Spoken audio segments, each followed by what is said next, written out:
नमस्कार। मेरा नाम है हिमांशु पाराशर और आप देख रहे हैं हिमांशु कोचिंग क्लासेस। और आज हम बात करेंगे डिफरेंस बिटवीन रेवेन्यू एक्सपेंडिचर और कैपिटल एक्सपेंडिचर के बारे में। जैसे कि आप सब जानते हैं कि आज सैटरडे है और एवरी सैटरडे मैं इकोनॉमिक्स का एक लेक्चर अपलोड करता हूं क्लास 12th के लिए। जैसे कि मैंने एक इनिशिएटिव लिया था कि मंडे को अकाउंट्स, वेडनेसडे को business studies and then Saturday को मैं इकोनॉमिक्स का लेक्चर्स अपलोड किया करूँगा अपने यूट्यूब चैनल पर एक छोटी सी शिकायत ये है कि व्यूज़ नहीं आ रहे हैं जितने आने चाहिए व्यूज़। तो जो भी वीडियो देख रहा है वो शेयर ज़रूर करे, भले एक एक को शेयर करे पर शेयर ज़रूर करें, क्योंकि आप शेयर करेंगे तो डेफिनेटली आपके जो दोस्त होंगे वो ज़रूर देखेंगे। चलिए स्टार्ट करते हैं। रेवेन्यू एक्सपेंडिचर और कैपिटल एक्सपेंडिचर को मैं दो एग्जाम्पल से समझाऊंगा। एक एग्जाम्पल हम बिजनेस का लेंगे और एक एग्जाम्पल हम लेंगे बजट का, जो हाल फिलहाल में 1 फरवरी को बजट जो हमारी गवर्नमेंट ने रिलीज किया है। इन दो के एग्जाम्पल को हम साथ में लेके चलेंगे और इस क्वेश्चन को समझेंगे। बहुत अच्छा क्वेश्चन है, चलिए स्टार्ट करते हैं। देखिए, रेवेन्यू एक्सपेंडिचर थोड़ा सा जूम कर देता हूँ फिर स्टार्ट करते हैं। Yes, okay, perfect, okay. सबसे पहले मीनिंग की बात कर लेते हैं। तो रेवेन्यू एक्सपेंडिचर का मतलब होता है it neither creates any asset nor reduce any liability of government. चलिए, अब इसमें कुछ टर्म है, देखिए, बैठे रहिएगा, अच्छे से वीडियो को देखते रहिएगा। कारण ये है कि इसमें कई सारे टर्म यूज हुए हैं जो कि हर आदमी को नहीं पता होता, हर स्टूडेंट को नहीं पता होता, इसलिए मैं एकदम बेसिक से बताऊंगा। तो वीडियो को पूरा देखते रहिएगा, ठीक है। It neither creates any asset nor reduce any liability of government. English में ग्रामर में नाइदर और नॉर ये कंजंक्शन होता है। नाइदर और नॉर का मतलब होता है ना तो ना। एक इंग्लिश की भी मैंने बात बता दी है ना। तो जब आपको दो चीज़ों को नेगेटिव बताना हो तब आप इसका यूज करते हैं, नाइदर नॉर का, है ना। तो it neither create asset. Asset क्या होता है? एसेट वो चीज़ होती है जो आपके जेब में पैसा डालती है। मतलब आपने कोई, मान चलो आपके पास पैसे थे, आपने एक ऑटो खरीद लिया, ठीक है, आपने किसी से चलवाने लगे, तो वो एसेट के तौर पे काम करेगा ना, वो ऑटो चलेगा तो आपकी जेब में पैसा आएगा, ठीक है ना। तो एसेट वो चीज होती है जिससे आपकी जेब में पैसा आता है, ठीक है ना। बहुत आसान तरीके से समझाने की कोशिश करूंगा मैं, ठीक है। तो ये क्या होता है, रेवेन्यू एक्सपेंडिचर क्या होता है? It neither create any asset, ना तो ये एसेट क्रिएट करता और ना रिड्यूस करता any liability of government. Liability का मतलब होता है आपकी जेब से पैसा जाना, एसेट का मतलब होता है आपकी जेब में पैसा आना, और लायबिलिटी का मतलब होता है आपकी जेब से पैसा जाना। फॉर एग्जाम्पल, आपने बैंक से लोन लिया तो आपको इंटरेस्ट पे करना पड़ेगा। सो ये सब क्या है, इंटरेस्ट पे करना पड़ेगा, और जो आपने अमाउंट लिया, जो प्रिंसिपल लिया है, उसको भी पे करना पड़ेगा। तो ये आपकी जेब से पैसा जा रहा है, तो यह आपकी लायबिलिटी है, ठीक है ना। तो मैंने आपको बता दिया कि रेवेन्यू एक्सपेंडिचर वो होता है जो ना तो हमारी एसेट को क्रिएट करता है और ना तो हमारी लायबिलिटी को क्रिएट करता है, दोनों ही काम नहीं करता। It neither create any asset, ना तो वो एसेट को क्रिएट करता और ना लायबिलिटी को क्रिएट करता गवर्नमेंट की, ठीक है। अभी एग्जांपल शुरू नहीं हुए, अभी हम सिर्फ मीनिंग समझ रहे हैं रेवेन्यू एक्सपेंडिचर और कैपिटल एक्सपेंडिचर की। इट आइदर, अब ये आइदर और ये आइदर लिखा है और ये और लिखा है, ये भी कंजंक्शन होता है इंग्लिश में। इसका यूज हम तब करते हैं जब हमको ये बताना हो कि ये भी और ये भी। अब देखो एग्जांपल से समझाता हूं। It either creates any asset, या तो ये क्रिएट करता है एसेट, मतलब या कैपिटल एक्सपेंडिचर से या तो आपकी जेब में पैसा आता है, और reduce any liability of government, या फिर लायबिलिटी कम हो जाती है गवर्नमेंट की। इन दो में से कोई एक काम होता है। तब हम जब दो में से कोई एक काम होता है या होने वाला होता है, तब हम आइदर और का यूज करते हैं। इंग्लिश में मैंने आपको यह भी बता दिया, ठीक है। It either creates any asset, या तो एसेट क्रिएट होती है कैपिटल एक्सपेंडिचर की मदद से, एसेट का मतलब मैं आपको बता चुका हूं, और रिड्यूस एनी लायबिलिटी, या फिर क्या होता है, रिड्यूस मतलब कम हो जाती है लायबिलिटी किसकी, गवर्नमेंट की। चलिए, यहां तक क्लियर हो गया, आगे बढ़ते हैं। अब वीडियो अच्छा लगे तो लाइक जरूर कर दीजिएगा, है ना। चलिए, aim it aim at normal functioning of government department and providing various services. देखिए मेन एम क्या होता है रेवेन्यू एक्सपेंडिचर का?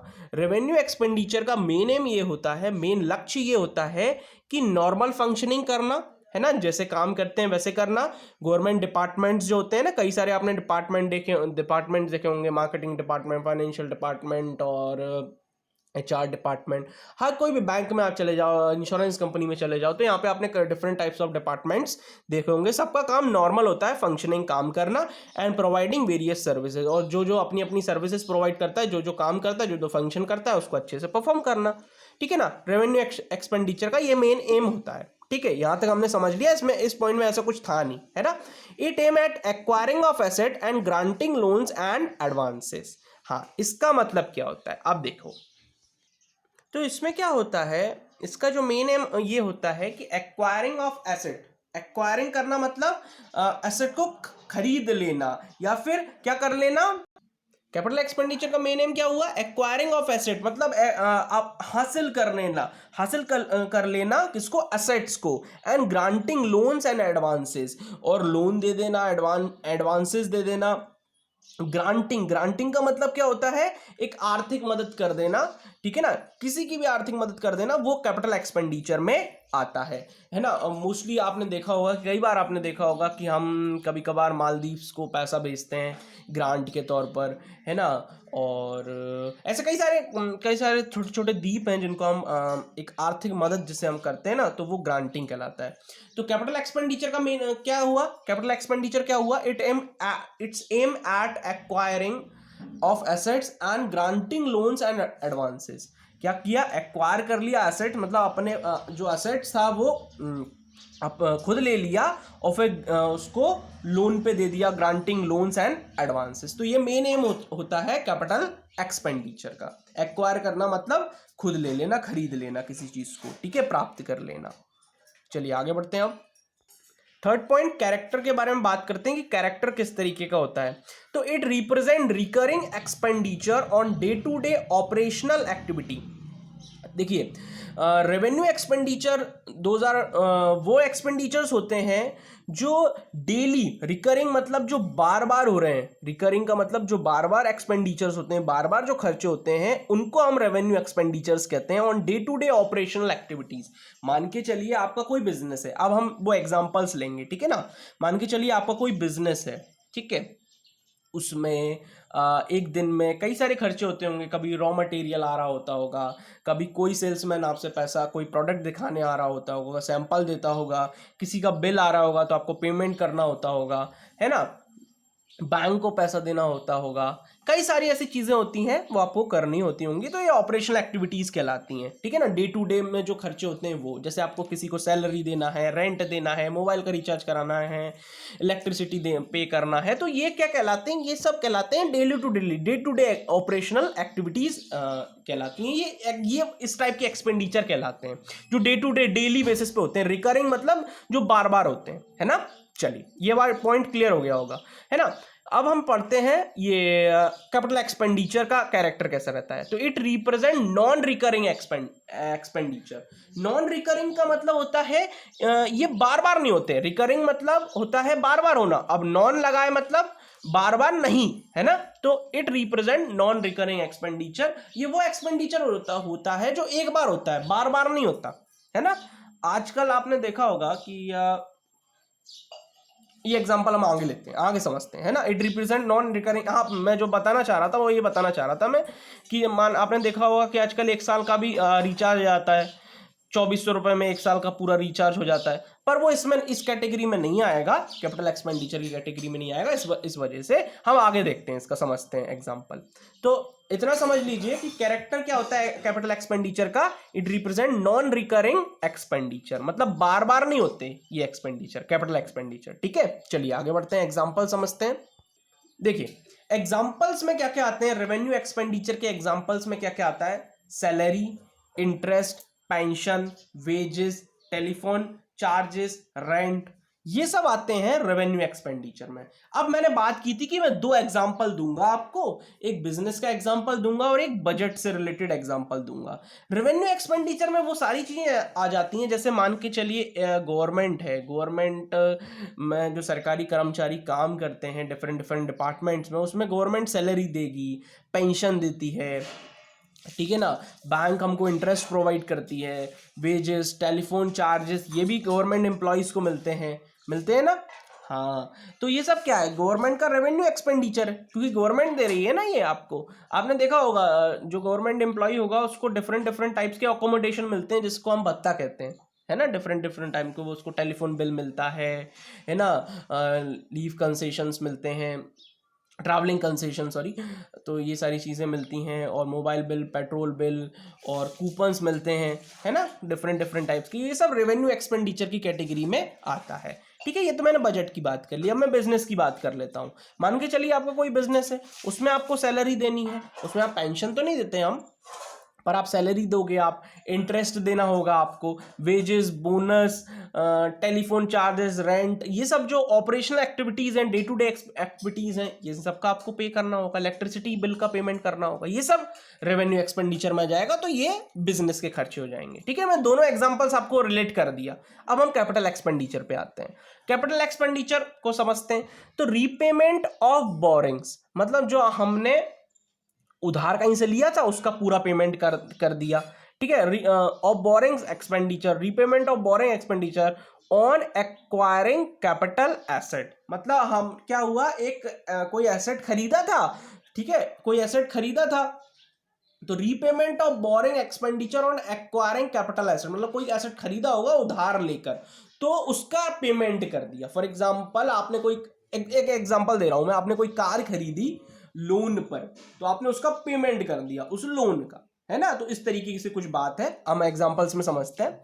Land, building, plant, machinery and furniture, ये कैपिटल एक्सपेंडिचर में आते हैं। मैं बताता हूं, एग्जांपल से क्लियर करता हूं। देखिए कैपिटल एक्सपेंडिचर क्या होता है, देखिए कैपिटल एक्सपेंडिचर क्या होता है, जैसे इस बार का जो बजट आया, इसमें कैपिटल एक्सपेंडिचर ज्यादा था ना। अगर आप देखेंगे कैपिटल एक्सपेंडिचर तो आपको ज्यादा दिखेगा। देखिए इस बार ना रोड बनाए जाएंगे, डिफरेंट डिफरेंट डैम्स बनाए जाएंगे, रेलवे को उठाया जाएगा और थोड़ा उसमें डेवलपमेंट करने की बात की गई, है ना। जो पोर्ट्स हैं, जो एयरपोर्ट्स हैं, उनको प्राइवेट करने की बात की, बैंक्स को प्राइवेट करने की बात की, इंश्योरेंस के एक सेक्टर, एक कंपनी को प्राइवेट करने की बात की। तो ये सब जो एक फॉर्म है ना, ये कैपिटल एक्सपेंडिचर का फॉर्म है। एक्चुअली क्या हो रहा है कि ये फ्यूचर को ध्यान में रखते हुए ऐसे डिसीजंस लिए जा रहे हैं जिससे फ्यूचर में हमारी ग्रोथ हो सके, फ्यूचर में प्रॉफिट हो सके। तो capital expenditure, different different roads बनेंगी, है ना, हाईवेज बनेंगे, तो ये कैपिटल एक्सपेंडिचर में आता है। तो जब हम कोई ऐसा खर्चा करते हैं जो एक बार खर्चा करते हैं लॉन्ग टर्म के लिए, तो उसको हम कैपिटल एक्सपेंडिचर कहते हैं, ठीक है ना। तो अब जैसे बजट के बारे में मैंने बता दिया आपको कि कैपिटल एक्सपेंडिचर में क्या होता है, गवर्नमेंट मनी स्पेंड करती है किस पर, मशीनरी पर, इक्विपमेंट पर, हेल्थ पर, ठीक है ना, रोड बनाने में, एजुकेशन को बनाने में, बिल्डिंग को बनाने में, इन सब में एक्सपेंडिचर लगाती है। तो ये क्या कहलाते हैं, ये फिक्स्ड एसेट्स कहलाते हैं, है ना। इसमें इन्वेस्टमेंट करती है, क्यों करती है, क्योंकि जिससे फ्यूचर में डिविडेंड मिलेगा, डिविडेंड एज अ प्रॉफिट मिलेगा, है ना। तो ये होते हैं, क्या होते हैं, ये कैपिटल एक्सपेंडिचर। यहां तक मैंने आपको क्लियर करा दिया, एग्जांपल्स भी लिखे हुए हैं। रेवेन्यू एक्सपेंडिचर्स को भी मैंने बता दिया कि रेवेन्यू एक्सपेंडिचर्स क्या होते हैं, है ना, वो भी मैंने बता दिया। जैसे मान के चलो आप गैस खरीदते हैं तो आपको सब्सिडी मिलती है, तो सरकार के लिए क्या है, रेवेन्यू एक्सपेंडिचर है ना। तो इससे क्या होता है, मैंने आपको सारी चीजें बता दी। इससे क्रिएट नहीं होती कोई एसेट, क्रिएट नहीं होती कोई लाइबिलिटी, रिड्यूस नहीं होती, किससे, रेवेन्यू एक्सपेंडिचर से। अब दो पॉइंट और है, उनको पढ़ते हैं। अमाउंट में क्या होता है, जो अमाउंट होता है वो स्पेंड इज रिलेटिवली लो, जो अमाउंट होता है वो कम होता है ना। जो अमाउंट स्पेंड किया जाता है रेवेन्यू एक्सपेंडिचर में वो कम किया जाता है, क्योंकि देखिए आज के समय में हर कोई गवर्नमेंट एम्प्लॉय नहीं है, तो इसलिए गवर्नमेंट को जो अमाउंट है वो कम देना पड़ता है। देना तो पड़ता है, देखिए गवर्नमेंट एम्प्लॉयज की सैलरी बहुत होती है, पर हमको कम देना पड़ता है क्योंकि सब एम्प्लॉय गवर्नमेंट के नहीं है। ये तो मैंने एक गवर्नमेंट वाला एग्जांपल ले लिया। एक और एग्जांपल ले लेता हूं मैं बिजनेस का एग्जांपल। बिजनेस में क्या होता है, यदि आपका कोई एम्प्लॉय है, आपको मोबाइल का बिल पेमेंट करना है, इलेक्ट्रिसिटी, तो इतना ज्यादा नहीं करना होता है, इसलिए the amount is relatively low. ठीक है, अब हम वो देखते हैं कैपिटल एक्सपेंडिचर में, इसमें अमाउंट कैसा रहता है। तो इसमें जो अमाउंट होता है वो normally the amount spend is large. बनी बनाई बात है, आपको एक रोड बनानी है, आपको एक बिल्डिंग बनानी है, आपको एजुकेशन सिस्टम अच्छा करना है, आपको हेल्थ अच्छी करनी है, तो इन सब में पैसा ज्यादा लगता है। तो normally the amount spend is large, किसमें, कैपिटल एक्सपेंडिचर में। लाइफ ऑफ एसेट क्या होता है, तो it does not increase the fix asset. बनी बनाई बात है, रेवेन्यू एक्सपेंडिचर की मदद से अभी तक आप ये 6वें पॉइंट पे आ गए हैं, आपको डेफिनेटली क्लियर ये हो गया होगा कि रेवेन्यू एक्सपेंडिचर से फिक्स एसेट इंक्रीज नहीं होती। फिक्स एसेट क्या होती है, जैसे मशीनरी, प्लांट और बिल्डिंग, ये सब फिक्स एसेट्स कहलाती हैं। आपकी रोड बन रही है, ये फिक्स एसेट्स एक तरीके की है ना। चलिए, तो लाइफ ऑफ एसेट की बात करो तो रेवेन्यू एक्सपेंडिचर से इंक्रीज नहीं होती फिक्स एसेट, पर कैपिटल एक्सपेंडिचर से जो लाइफ है फिक्स एसेट्स की वो इंक्रीज हो जाती है। ठीक है, तो ये थे हमारा पूरा का पूरा वीडियो किस पर, रेवेन्यू एक्सपेंडिचर और कैपिटल एक्सपेंडिचर के डिफरेंस बिटवीन पर। तो थैंक यू सो मच इस वीडियो को देखने के लिए।